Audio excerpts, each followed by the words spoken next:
આપ સર્વે મજામાં છો. આપણે આગળનો લાસ્ટ લેક્ચર જોયો હતો જેમાં મનુષ્યનું પાચન તંત્ર અને હૃદય બંને સાથે જોયું હતું. શા માટે? તો કે બંને પ્રશ્ન છે એક લેક્ચરની અંદર હું સમજાવી શકતો તો એટલા માટે બંને મોસ્ટ એમપી પ્રશ્ન હતા. પણ હમણાં હૃદયને ભૂલી જાઓ. હૃદયને આપણે આગળ જોશું. પણ માત્ર મનુષ્યનું પાચન તંત્ર અને એ પણ ડીપમાં ખાસ ધ્યાન દરેક વિદ્યાર્થીનું. ને ત્યારે પણ તમને પાચન તંત્ર દોરતા શીખવાયું હતું અને અત્યારે પણ શીખવાડું છું. દોરવાનું મારી સાથે જ દરેક વિદ્યાર્થી પાચન તંત્ર અત્યારે દોરશે. તો ખાસ મનુષ્યનું પાચન તંત્ર છે બરાબર એને ડ્રો કરવાનું. એ આકૃતિના 2 માર્ક્સ છે. કેટલા માર્ક્સ? 2. અને કઈ રીતના દોરવી એ પણ તમને હમણાં સમજાવું છું. ખાસ ધ્યાન આપજો દરેક વિદ્યાર્થી બોર્ડમાં. ટોપિકમાં લખું છું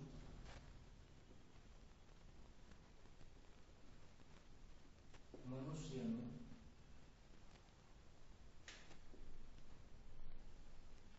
પાચન તંત્ર. હાલો દરેક વિદ્યાર્થી મારી સાથે ખાસ ધ્યાન આપે.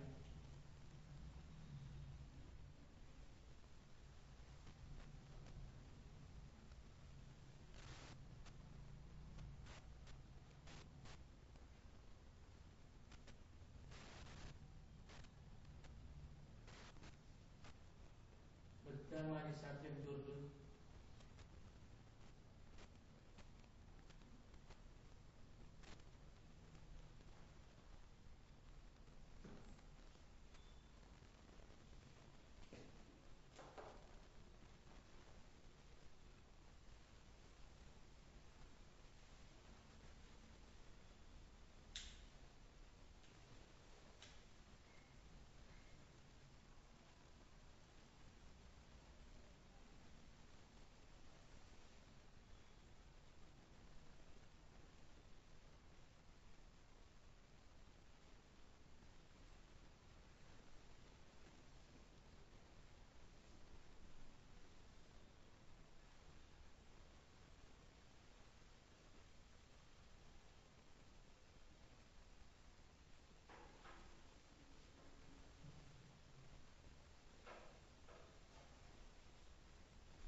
આ પાઠ કન્ટિન્યુ અહીંથી સોલ્વ કરશું.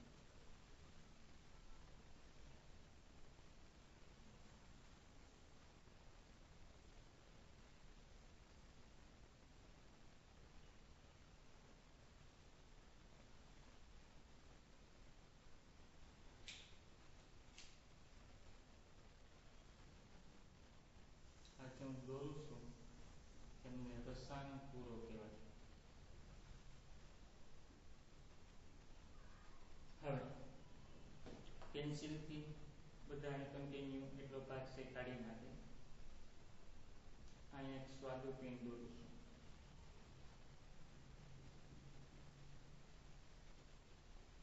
હવે આ એટલો ભાગ પણ કાઢી નાખે. અહીં યકૃત અને પિત્તાશય.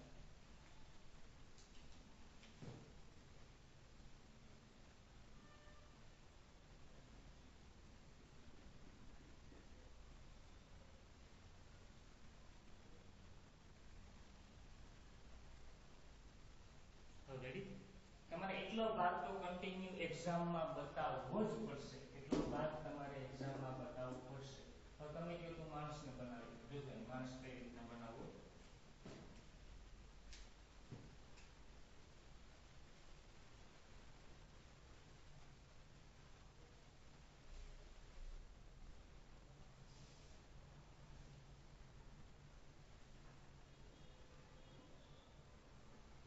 ખાસ ધ્યાન બોર્ડમાં. હા જોજો બધા મારી સાથે છે ને. આ મનુષ્યનું પાચન તંત્ર બન્યું. હવે એની અંદર હું લખું છું એના નામ નિદર્શન. આ ભાગને મુખગુહા, આ ભાગને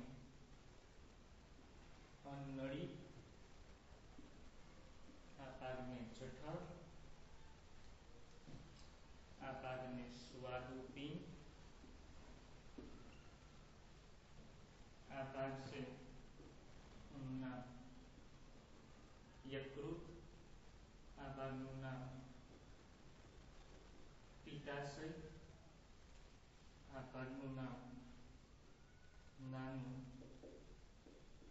આંતરડું, અહીંયા મોટું આંતરડું, આ ભાગમાં મળાશય અને આ ભાગની મળદ્વાર. એટલા તમારે એક્ઝામમાં નામ નિર્દેશન કરવાના. આ બોર્ડની એક્ઝામની અંદર આ પ્રશ્ન મોસ્ટ આઈએમપી પ્રશ્ન છે, તમારા માઇન્ડમાં રાખજો અને એટલા તમારે નામ નિર્દેશન કરવા ખૂબ જ જરૂરી છે. હવે હું એક લિસ્ટ બનાવી દઉં, તમારે બધાએ ધ્યાન આપવાનું છે ખાસ. મનુષ્યના પાચન તંત્રમાં કોનો કોનો સમાવેશ થાય? એક મુખ ગુહા, નંબર 2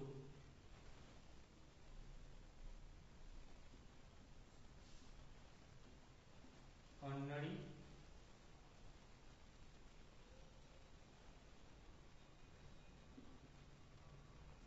નંબર 3 જઠર, નંબર 4 નાનું આંતરડું, નંબર 5 મોટું આંતરડું, નંબર 6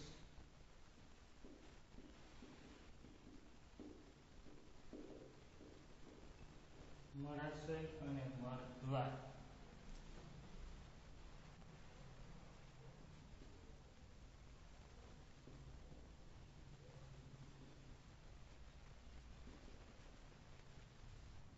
હું જે બોલતો જાઉં ને તમારે મારી સાથે લખવાનું છે.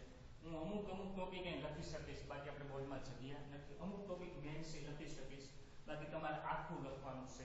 જો હું શરૂઆત કરું છું એ પ્રમાણે ખાસ કે મનુષ્યના પાચન તંત્રની અંદર મુખ ગુહા, અન્નળી, જઠર, નાનું આંતરડું, મોટું આંતરડું, મળાશય અને મળદ્વારનો સમાવેશ થાય. આ સ્વાદુપિંડ, યકૃત ને પિત્તાશય છે આપણે પાછળ જોશું, પણ ખાલી એટલા ભાગ આપણે અત્યારે સમજવાના છે. આ આપણે એક્ઝામમાં લખવાના. ફરીથી બોલું છું. મનુષ્યના પાચન તંત્રની અંદર મુખ ગુહા, અન્નળી, જઠર, નાનું આંતરડું, મોટું આંતરડું, મળાશય અને મળદ્વારનો સમાવેશ થાય છે. સમજો, મુખ ગુહાની વાત કરું. આ મુખ ગુહા, જ્યારે મુખમાં ખોરાક મુકાય, તમારી સામે અત્યારે ભરત સાહેબ જોજો, મારા મુખમાં ખોરાક મૂકું છું, બરાબર? તમે રીતે સમજી લો. જ્યારે મુખમાં ખોરાક મુકાય ત્યારે દાંત અને જીભની મદદથી, જ્યારે મુખમાં ખોરાક મુકાય ત્યારે દાંત અને જીભની મદદથી ખોરાક દળાય અને ભળાય છે. જ્યારે મુખમાં ખોરાક મુકાય ત્યારે દાંત અને જીભની મદદથી ખોરાક દળાય અને ભળાય છે. યાદ રાખજો, મુખના ઉપરના ભાગે આ ભાગમાં એક લાળ ગ્રંથિ આવેલી હોય. શું આવેલું હોય? લાળ ગ્રંથિ. આ લાળ ગ્રંથિ લાળ રસનો સ્ત્રાવ કરે. કોનો સ્ત્રાવ કરે? લાળ રસનો. લખતા જાજો. આ લાળ ગ્રંથિ લાળ રસનો સ્ત્રાવ કરે ને, જેથી ખોરાક પોષો અને શીકણો બને. કેવું બને? ખોરાક પોષો અને શીકણો. જેથી ખોરાકને આપણે સહેલાઈથી ગાળી શકીએ. જેથી આપણે ખોરાકને સહેલાઈથી ગાળી શકીએ એટલે મુખમાંથી ખોરાક અન્નળીમાં સહેલાઈથી ગાળી શકાય. હવે એક ટોપિક લખું છું, ખાસ યાદ રાખજો. મુખ ગુહામાં લાળ રસની અંદર એક એમાઇલેઝ નામનો ઉત્સેચક હોય. લાળ રસની અંદર એક એમાઇલેઝ નામનો ઉત્સેચક હોય. એમનું કાર્ય શું? તે ખોરાકમાં રહેલા સ્ટાર્ચનું માલ્ટોઝમાં રૂપાંતર કરે. એમાઇલેઝ નામનો ઉત્સેચક ખોરાકમાં રહેલા સ્ટાર્ચનું કેમાં રૂપાંતર કરે? તો કે માલ્ટોઝમાં રૂપાંતર કરે. કેમાં રૂપાંતર કરે? માલ્ટોઝ. આ મુખ ગુહાનો કાર્યક્રમ પૂર્ણ. હજી એક વખત કહું છું. જ્યારે મુખમાં ખોરાક મુકાય ત્યારે દાંત અને જીભની મદદથી ખોરાક દળાય અને ભળાય છે. જ્યારે મુખમાં ખોરાક મુકાય ત્યારે દાંત અને જીભની મદદથી ખોરાક દળાય અને ભળાય છે. મુખના ઉપરના ભાગે લાળ ગ્રંથિ આવેલી હોય. આ લાળ ગ્રંથિ લાળ રસનો સ્ત્રાવ કરે જેથી ખોરાક પોષો અને ચીકણો બને છે. લાળ રસમાં એક એમાઇલેઝ નામનો ઉત્સેચક હોય જે ખોરાકમાં રહેલા સ્ટાર્ચનું માલ્ટોઝમાં રૂપાંતર કરે. Most IMP MCQ.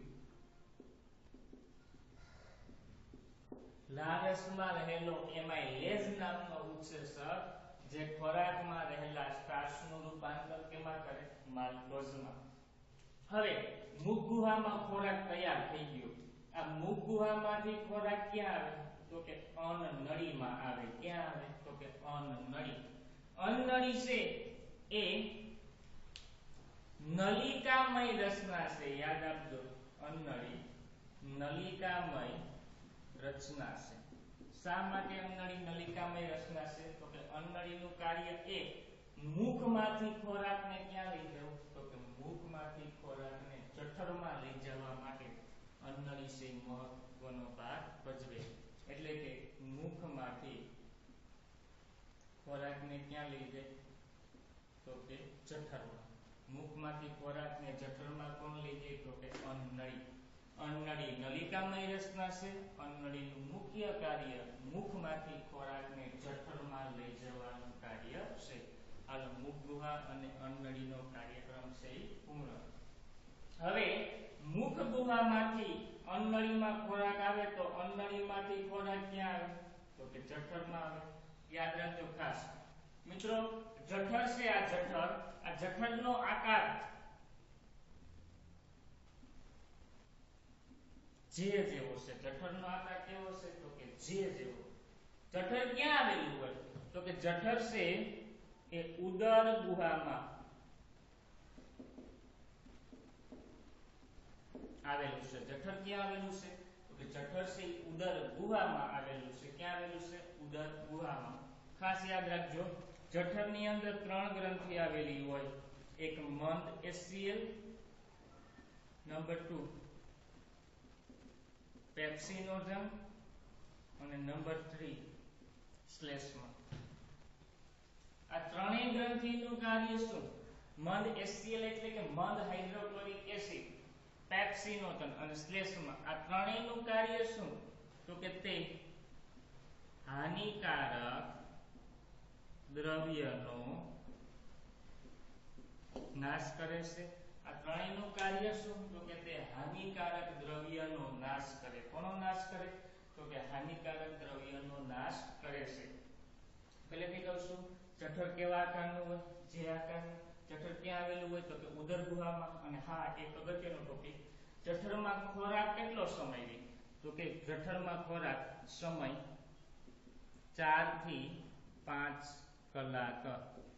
જઠરમાં ખોરાક કેટલો સમય રહે? તો કે 4 થી 5 કલાક. દેખાય છે દરેક વિદ્યાર્થીને? હા, ઓકે.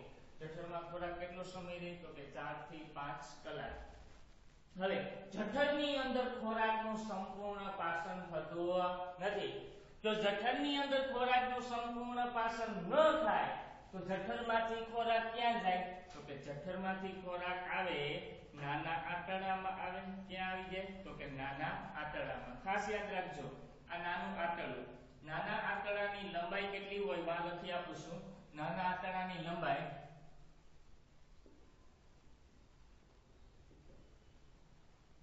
6.25 મીટર હોય. નાના આંતરડાની લંબાઈ કેટલી હોય? 6.25 મીટર. જે પ્રાણીઓ ઘાસ ખાતા પ્રાણીની અંદર નાનું આંતરડું મોટું હોય, તમે છે ને અને દીપમાં લખજો, ટૂંકમાં લખું છું. જે પ્રાણીઓ ઘાસ ખાય એમાં નાનું મોટું હોય શું? આંતરડું. અને જે પ્રાણીઓ માંસ ખાય એમાં નાનું હોય. એટલે કે નાનું આંતરડું કેવું હોય? નાનું. પ્રશ્ન થાય કે સાહેબ, ઘાસ ખાતા પ્રાણીઓમાં નાનું મોટું હોય અને માંસ ખાતા પ્રાણીમાં નાનું હોય. શા માટે?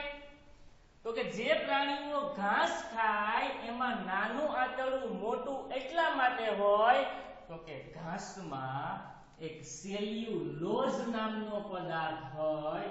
ઘાસમાં સેલ્યુલોઝ નામનો પદાર્થ હોય. એને પાચન થવા માટે સમય વધારે લાગે. ઘાસમાં એક સેલ્યુલોઝ નામનો પદાર્થ હોય એને પાચન થવા માટે સમય કેવો લાગે? વધારે. એટલા માટે ઘાસ ખાતા પ્રાણીમાં નાનું આંતરડું કેવું હોય? મોટું. અને માંસનું પાચન સહેલાઈથી થતું હોવાથી એમાં નાનું આંતરડું કેવું હોય? નાનું. નાના આંતરડાની અંદર કાર્બોદિત, પ્રોટીન અને ચરબીનું સંપૂર્ણ પાચન થાય છે. નાના આંતરડાની અંદર કાર્બોદિત, પ્રોટીન અને ચરબીનું સંપૂર્ણ પાચન થાય. યાદ રાખજો, પહેલેથી કહું છું, નાના આંતરડાની લંબાઈ કેટલી હોય? 6.25 મીટર. જે પ્રાણીઓ ઘાસ ખાય એમાં નાનું આંતરડું કેવું હોય? મોટું. તમે હું જે બોલું છું એ લખજો, આ મેં ટૂંકમાં લખ્યું. જે પ્રાણીઓ માંસ ખાય એમાં નાનું આંતરડું કેવું હોય? નાનું. ઘાસ ખાતા પ્રાણીમાં નાનું આંતરડું મોટું શા માટે હોય? તો કે ઘાસમાં સેલ્યુલોઝ નામનો પદાર્થ હોય, એને પાચન થવા માટે સમય કેવો લાગે? વધારે. એટલા માટે ઘાસ ખાતા પ્રાણીમાં નાનું આંતરડું કેવું હોય? તો કે મોટું હોય. નાના આંતરડાની અંદર કાર્બોદિત, પ્રોટીન અને ચરબીનું સંપૂર્ણ પાચન થાય. હવે એક મોસ્ટ આઈએમપી વ્યાખ્યા કરું છું નાના આંતરડામાં. હું અહીં લખું છું એક શબ્દ રસાનુકૂળો. યાદ રાખજો, ખાસ અગત્યનો શબ્દ છે રસાનુકૂળો. રસાનુકૂળો કોને કહેવાય? તો કે આ તમને જે બ્લેક લીટા દેખાય ને એની વાત કરું. નાના આંતરડાની દિવાલમાં આવેલા લાખોની સંખ્યામાં આવેલા આંગળી જેવા પ્રવર્ધોને શું કહેવાય? રસાનુકૂળો. નાના આંતરડાની દિવાલમાં આવેલા લાખોની સંખ્યામાં આવેલા આંગળી જેવા પ્રવર્ધોને શું કહેવાય? રસાનુકૂળો. વ્યાખ્યા લખી લેજો, ફરીથી બોલું છું. નાના આંતરડાની દિવાલમાં આવેલા લાખોની સંખ્યામાં આવેલા આંગળી જેવા પ્રવર્ધોને શું કહેવાય? તો કે રસાનુકૂળો તરીકે ઓળખવામાં આવે છે. હવે નાના આંતરડામાં ખોરાકનું સંપૂર્ણ પાચન થઈ ગયું તો નાના આંતરડામાંથી ખોરાક ક્યાં આવ્યો? તો કે મોટા આંતરડામાં. અહીંયા લખું છું. મોટા આંતરડાની લંબાઈ કેટલી હોય? તો કે મોટા આંતરડાની લંબાઈ 1.5 મીટર હોય. મોટા આંતરડાની લંબાઈ કેટલી હોય? તો કે 1.5 મીટર હોય. મોટા આંતરડાનું કાર્ય શું? તો કે અર્ધપાચિત ખોરાકમાંથી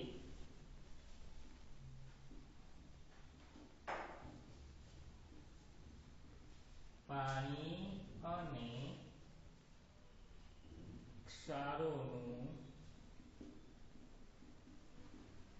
શોષણ કરવું.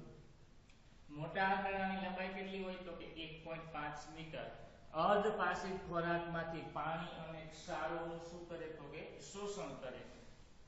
ખાસ એટલો ટોપિક. હવે મોટા આંતરડામાંથી વધારાનો અર્ધપાચિત ખોરાક છે મોટા આંતરડામાંથી ક્યાં જાય? તો કે ભાઈ મળાશય અને મળદ્વાર. મળાશય છે એ એક કોથળી જેવી રચના છે જેમનું મુખ્ય કાર્ય મળને સંગ્રહ કરવાનું છે. મળાશય છે કોથળી જેવી રચના છે જેમનું મુખ્ય કાર્ય મળને સંગ્રહ કરવાનું છે. કોને સંગ્રહ કરવાનું? મળને. અને મળાશયની કોથળી ભરાઈ જાય એટલે મળદ્વાર દ્વારા ખોરાકનો ત્યાગ શરીરની બહાર થઈ જાય. જ્યારે મળાશય સંપૂર્ણ ભરાઈ જાય ત્યારે મળદ્વાર દ્વારા ખોરાકનો ત્યાગ શરીરની બહાર થઈ જાય. પણ એક ટોપિક લખી આપું છું. મળદ્વારનું રક્ષણ મુદ્રિકા સ્નાયુ કરે છે. મળદ્વારનું રક્ષણ કોણ કરે? તો કે મુદ્રિકા સ્નાયુ. શબ્દ લખી લેજો. મળદ્વારનું રક્ષણ કોણ કરે? તો કે મુદ્રિકા સ્નાયુ. ખૂબ જ અગત્યનો અને ઇમ્પોર્ટન્ટ ટોપિક છે આ ટોપિક છે, બરાબર, કે તમારા નોટબુકની અંદર નોંધ કરી લેવો. તમારે ડીપમાં લખવું પડશે. મેં બધા શબ્દ છે, બરાબર, ટૂંકમાં લખ્યા છે, બરાબર. હવે દરેક વિદ્યાર્થીનું ખાસ આકૃતિમાં ધ્યાન. એક વખત આકૃતિમાંથી સમજાવું, ફરીથી તમને પાછું સમજાવીશ. 3 વખત સમજાવીશ. એકને એક લેક્ચરમાં 3 વખત આઈને ક્લિયર થઈ જવું જોઈએ. હાલો પેલા મુખ ગુહાની વાત કરીએ. પહેલા વાત કરીએ મનુષ્યના પાચન તંત્રમાં કોનો કોનો સમાવેશ થાય?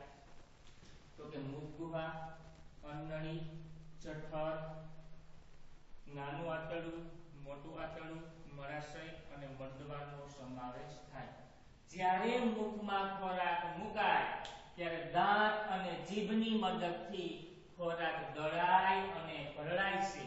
જ્યારે મુખમાં ખોરાક મુકાય ત્યારે દાંત અને જીભની મદદથી ખોરાક ગળાય અને ભરડાય છે. મુખના ઉપરના ભાગે લાળ ગ્રંથિ આવેલી હોય છે. આ લાળ ગ્રંથિ લાળ રસનો સ્ત્રાવ કરે જેથી ખોરાક પોષો અને ચીકણો બને છે. મુખ ગુહામાં લાળ ગ્રંથિમાં એક એમાઇલેઝ નામનો ઉત્સેચક હોય જે ખોરાકમાં રહેલા સ્ટાર્ચનું માલ્ટોઝમાં રૂપાંતર કરે. યાદ રાખજો, લાળ રસમાં એક એમાઇલેઝ નામનો ઉત્સેચક હોય જે ખોરાકમાં રહેલા સ્ટાર્ચનું માલ્ટોઝમાં રૂપાંતર કરે. કેમાં રૂપાંતર કરે? તો કે માલ્ટોઝમાં રૂપાંતર કરે. હવે મુખ ગુહામાંથી ખોરાક ક્યાં છે? અન્નનળી. અન્નનળી છે એ નલિકામય રચના એટલે કે નળી જેવી રચના છે. અન્નનળીનું મુખ્ય કાર્ય શું? તો કે ખોરાકને મુખ ગુહામાંથી જઠરમાં લઈ જવો. ખોરાકને મુખ ગુહામાંથી ક્યાં લઈ જાવો? તો કે જઠરમાં. હવે આગળ જઠરની વાત કરીએ. જઠરનો આકાર જે જેવો હોય. જઠરનો આકાર કેવો હોય? જે જેવો. જઠર છે ક્યાં આવેલું હોય? તો કે ઉદરીય ગુહામાં એટલે કે ઉદર ગુહામાં આવેલું હોય. જઠરની અંદર ખોરાક કેટલો સમય રહે? તો કે 4 થી 5 કલાક. કેટલો સમય? તો કે 4 થી 5 કલાક. જઠરની અંદર 3 ગ્રંથિ આવેલી હોય છે. મંદ હાઇડ્રોક્લોરિક એસિડ, પેપ્સિનોજન અને શ્લેષ્મ. જઠરની અંદર કેટલી ગ્રંથિ હોય? 3. કઈ? તો કે મંદ હાઇડ્રોક્લોરિક એસિડ, પેપ્સિનોજન અને શ્લેષ્મ. આ ત્રણેય ગ્રંથિનું કાર્ય શું? તો કે હાનિકારક દ્રવ્યનો નાશ કરવો. હાનિકારક દ્રવ્ય એટલે કેવા? આપણા શરીરની અંદર કોઈ વાયરસ પ્રવેશે, બેક્ટેરિયા પ્રવેશે અથવા તમે જે ખોરાક ખાઓ એની અંદર જીવજંતુ અથવા જંતુનાશકનું પ્રમાણ હોય તો એનો અમુક ટકા આ 3 ગ્રંથિ છે નાશ કરી નાખે. શું કરી નાખે? નાશ.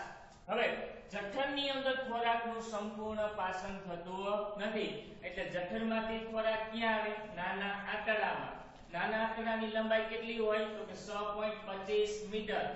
જે પ્રાણીઓ ઘાસ ખાય એમાં નાનું આંતરડું કેવું હોય? મોટું. કારણ કે ઘાસમાં શું રહેલું હોય? તો કે સેલ્યુલોઝ નામનો પદાર્થ રહેલો હોય. ઘાસમાં શું રહેલું હોય? તો કે સેલ્યુલોઝ નામનો પદાર્થ. આ સેલ્યુલોઝ નામના પદાર્થને પાચન થવા માટે સમય કેવો લાગે? તો કે વધારે. ત્યારબાદ જે પ્રાણીઓ માંસ ખાય એમાં નાનું આંતરડું કેવું હોય? તો કે નાનું હોય કારણ કે માંસનું પાચન સહેલાઈથી થઈ જાય. નાના આંતરડાની અંદર કાર્બોદિત, પ્રોટીન અને ચરબીનું સંપૂર્ણ પાચન થાય. ખાસ યાદ રાખજો, નાના આંતરડાની દિવાલમાં આવેલા લાખોની સંખ્યામાં આવેલા આંગળી જેવા પ્રવર્ધોને શું કહેવાય? રસાંકુરો. વ્યાખ્યા લખજો, ફરીથી બોલું છું. નાના આંતરડાની દિવાલ પર આવેલા લાખોની સંખ્યામાં આવેલા આંગળી જેવા પ્રવર્ધોને શું કહેવાય? તો કે રસાંકુરો. હવે ખોરાકનું સંપૂર્ણ પાચન થઈ ગયું તો હવે કેવો ખોરાક વધ્યો હશે? તો કે વધારાનો, જેને આપણા વિજ્ઞાનની ભાષામાં અર્ધપાચિત ખોરાક કહેવાય. આ અર્ધપાચિત ખોરાક છે નાના આંતરડામાંથી ક્યાં આવે? તો કે મોટા આંતરડામાં. મોટા આંતરડાની લંબાઈ 1.5 મીટર હોય. કેટલી હોય? 1.5 મીટર. મોટા આંતરડાનું મુખ્ય કાર્ય પાણી અને ક્ષારોનું શોષણ કરવું. મોટા આંતરડાનું મુખ્ય કાર્ય પાણી અને ક્ષારોનું શોષણ કરવું. મોટા આંતરડામાંથી અર્ધપાચિત ખોરાક ક્યાં આવે? મળાશયમાં. મળાશય છે કોથળી જેવી રચના છે. એનું મુખ્ય કાર્ય મળનો સંગ્રહ કરવો. જ્યારે મળાશયમાં ખોરાક ભરાઈ જાય ત્યારે ક્યાં આવે? તો કે મળદ્વાર દ્વારા શરીરની બહાર નીકળી જાય. પણ મળદ્વારનું રક્ષણ કોણ કરે? તો કે મુદ્રિકા સ્નાયુ કરે. કોણ કરે? તો કે મુદ્રિકા સ્નાયુ. હવે ફટાફટ લાસ્ટમાં હવે એક વખત હું તમને આ લખેલું છે એના પરથી સમજાવું. આકૃતિ દ્વારા સમજી ગયા. 3 વખત આ અને 1 વખત આગળના લેક્ચરમાં 4 વખત આ પ્રશ્ન ક્લિયર કર્યો. હવે આ પ્રશ્ન કમ્પ્લીટ થઈ જવો જોઈએ. ખાસ ધ્યાન રાખજો, મુખ ગુહા. જ્યારે મુખમાં ખોરાક મુકાય ત્યારે દાંત અને જીભની મદદથી ખોરાક ગળાય અને ભરાય છે. બરાબર.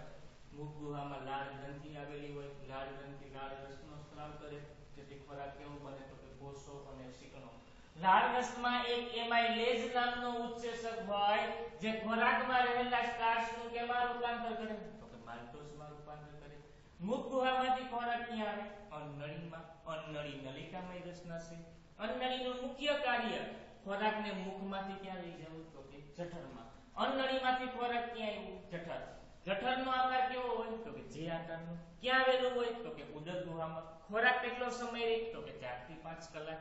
જઠરની અંદર કેટલી ગ્રંથિ હોય તો કે 3. પેલી કઈ? મન, હાઇડ્રોક્લોરિક એસિડ, પેપ્સિનોજન અને શ્લેષ્મા. આ ત્રણેયનું કાર્ય શું તો કે હાનિકારક દ્રવ્યનો નાશ કરવો. હવે જઠરમાંથી ખોરાક ક્યાં આવે તો કે નાના આંતરડામાં. નાના આંતરડાની લંબાઈ કેટલી હોય તો કે 6.25 મીટર. જે પ્રાણીઓ ઘાસ ખાય એમાં નાનું આંતરડું કેવું હોય? મોટું. કારણ કે સેલ્યુલોઝ નામના પદાર્થને પાચન કરવા માટે સમય કેવો લાગે? વધારે. જે પ્રાણીઓ માંસ ખાય એમાં નાનું આંતરડું કેવું હોય? નાનું. કારણ કે માંસનું પાચન કેવું થાય તો કે સહેલાઈથી થાય. નાના આંતરડાની અંદર કાર્બોદિત, પ્રોટીન અને ચરબીનું કેવું પાચન થાય તો કે સંપૂર્ણ. નાના આંતરડાની દિવાલમાં આવેલા લાખોની સંખ્યામાં આવેલા આંગળી જેવા પ્રવર્ધોને શું કહેવાય તો કે રસાયણપૂરો. નાના આંતરડાની અંદર ખોરાકનું સંપૂર્ણ પાચન થઈ ગયું તો વધારાનો અર્ધપાચિત ખોરાક ક્યાં આવે તો કે મોટા આંતરડામાં. મોટા આંતરડાની લંબાઈ કેટલી હોય તો કે 1.5 મીટર. એનું કાર્ય શું તો કે અર્ધપાચિત ખોરાકમાંથી પાણી અને ક્ષારોનું શોષણ કરવું. હવે મોટા આંતરડામાંથી વધારાનો ઘન સ્વરૂપનો જે અર્ધપાચિત ખોરાક છે ક્યાં આવે? મળાશયમાં. મળાશય છે કોથળી જેવી રચના છે. એનું મુખ્ય કાર્ય મળનો સંગ્રહ કરવો. મળાશયમાં જ્યારે મળ ભરાઈ જાય ત્યારે મળદ્વાર દ્વારા ખોરાકનો ત્યાગ છે શરીરની બહાર થઈ જાય. મળદ્વારનું રક્ષણ કોણ કરે તો કે મુદ્રિકા સ્નાયુ. મિત્રો આ મનુષ્યનું પાચન તંત્ર 4 ગુણમાં બોર્ડમાં પૂછાય. કેટલા ગુણમાં પૂછાય? 4 ગુણમાં. હજી આના અમુક ટોપિક આપણે સ્વાદુપિંડ, સ્વાદુરસ, પિત્તરસ, આંતરરસ એ આપણે આગળના લેક્ચરમાં આના જ જોવાના છે, પણ ખાસ આ ટોપિક તમે અત્યારે ક્લિયર